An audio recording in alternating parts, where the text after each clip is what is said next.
We survived the freeze. Yay!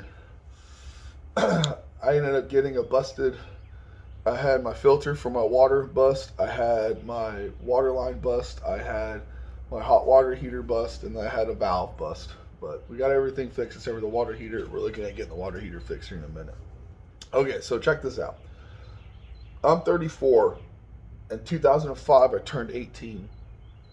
I was working out at the gym before I turned 18. I remember when I went to my first box gym.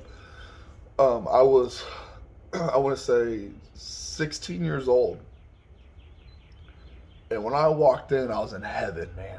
There's so many jack dudes and jack girls everywhere, right? Everyone was jacked. You had all these chicks that were jacked as hell, all these guys that were jacked. Everyone was veiny, everyone was big and strong. And, the girls were wearing what was back in the day called spandex, not leggings or yoga pants. It was called spandex. Or they're wearing booty shorts, real high rise booty shorts. They're wearing sports bras only. Some girls were just wearing sports bras. Some girls had their shirts cut all the way up to their breast line and cut off their shoulders. Guys were wearing stringers and they're wearing like knee high shorts and stringers and stuff like that.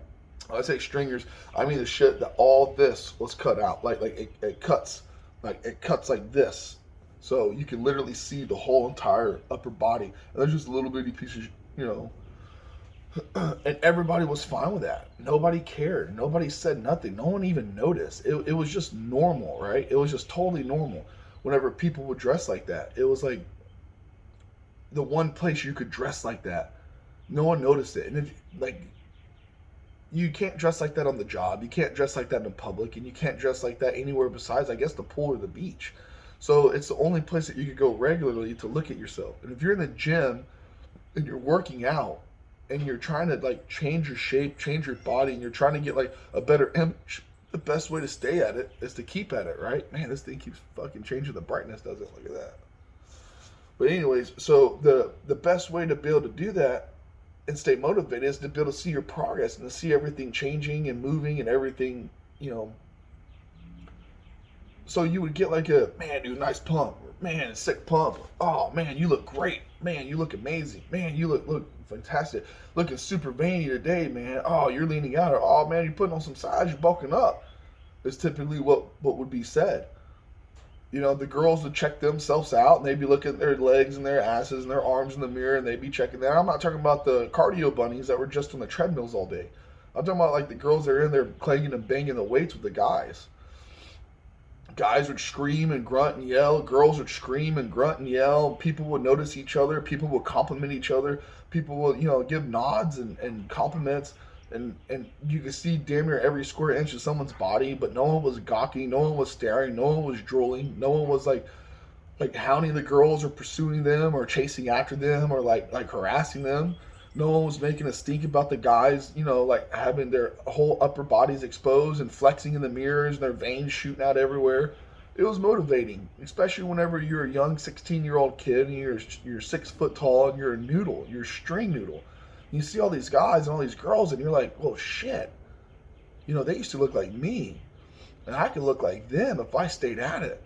It's the only place you get to look at yourself like that. It's the only place you go to the gym, you work out, you get a massive pump, and now you can't even look at it without people like crying. Oh, he took his shirt off. Oh, she's wearing short shorts. Oh, his body looks better than mine. I'm offended. And the whole concept, the only people that didn't dress like that were either the people that were skinny, like scrawny skinny, the people that were like overweight, or new members. The only people that didn't dress like that. And no one gave them any shit. No one cared. No one cared what you wore. No one paid attention to anybody else. No one was paying attention to anybody else. Everybody would go in there, they do their workout, and they would hang out with their clique or their people, or occasionally they get a random nod or a compliment from somebody else, but nobody paid attention. I mean, I remember the first time I walked in the doors, it felt like everybody was staring at me. Everybody was staring at me. For the first week, every time I walked in that door, it felt like the whole world had their eyes upon me, like watching and waiting to see what I could do. And then after a week, I realized, as I was looking around at everybody else to see how big they were, to see how strong they were, to see how much weight they were lifting, to see how muscular they were, to see who was looking at me, who was making fun of me, and who was laughing at me, and who was criticizing my frame and my shape and how skinny and how weak I was. Well, I quickly realized I was the only one looking around. Nobody else was looking around. I was looking at all of them, and not a single person was looking at me or anybody else. Nobody was paying attention to anybody else but themselves. Everybody was just looking at themselves or working on themselves or working out and training. The most people would be looking at each other if they're looking around for their next piece of equipment, like, okay, cool, that bench is open over there. That squat rack is open over there. Okay, cool, the cable crossover, just opened up, or the side lateral machine just opened up. That's the only time people were looking around, was to get the next piece of equipment. And nobody was gawking and staring, and it wasn't an issue. Then nowadays, you have someone on social media who posts a video in short shorts, like a girl, like with a banging body, and you post a video, and she's super revealing, doing something like squats, and everyone's like, oh, she's thirsty, oh, she's doing it for attention, she's doing it for likes. Well, yeah. Why else do you work out to get a body like that? Same thing for guys. When guys take their shirts off in their videos, and they're doing these TikToks and all this other stuff, and they take their shirts off and they're super like jacked and veiny and have wicked six packs. And people are like, oh, he's doing it for attention. He's thirsty. Well, yeah, he wants people to see his hard work, because you can't do this at the gym no more. Like, I think the shit's hilarious, and I think it's stupid whenever people do that in videos, and people do that for likes, and they're deliberately doing angles and clothing and shots on social media just to get following and likes. I think that's the silliest shit ever, and I think it's retarded. And I don't like it, not because like I'm morally like objectifying it or anything like that. I just don't care for it. I'm not watching you to see your ass. I'm not watching you. I mean, I'm just watching you for entertainment purposes. So I guess it doesn't really matter. I guess I don't really have a valid argument one way or the other. But the whole purpose is, back in the day, people didn't have social media, and they didn't do that for social media likes and followings. They did it just because they wanted to see themselves at the gym at their best. I'm in the gym, I'm working out, I got a wicked pump, this is the best I'm going to look all day, it's only for an hour, and I want to see it. I'm going to be in here for an hour, and I want to see what I look like while I'm in here for an hour. I just want to see me at my best today. And that's all it was. But nowadays, everyone's like, I'm insecure, and I don't like the way I look, and I need validation from everybody else. And I need everybody else to validate me. And I need everybody to prove to me that I look pretty. And I want everyone else to tell me how good I look. And I need everyone else liking my videos, because if they don't, then I don't know that I'm really that good or that pretty or that amazing. So please like my videos. Please let me know that I'm not an ugly duckling. Like, that's how I feel.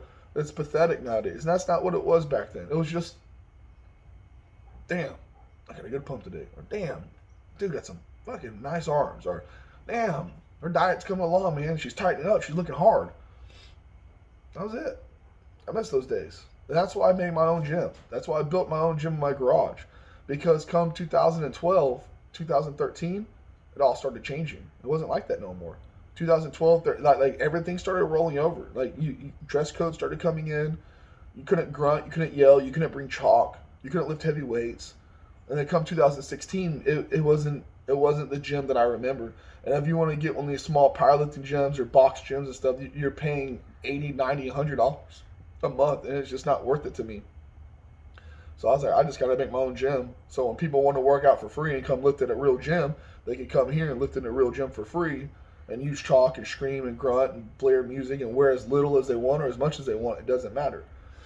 And that's the beauty of having your own gym, is I can relive how it was for me back in the day. Because half the time I'm in there, I'm working out with my shirt off, and my wife's wearing revealing shorts and shirts, and same thing for my buddy or whoever else comes and works out, and nobody's gawking and staring at each other.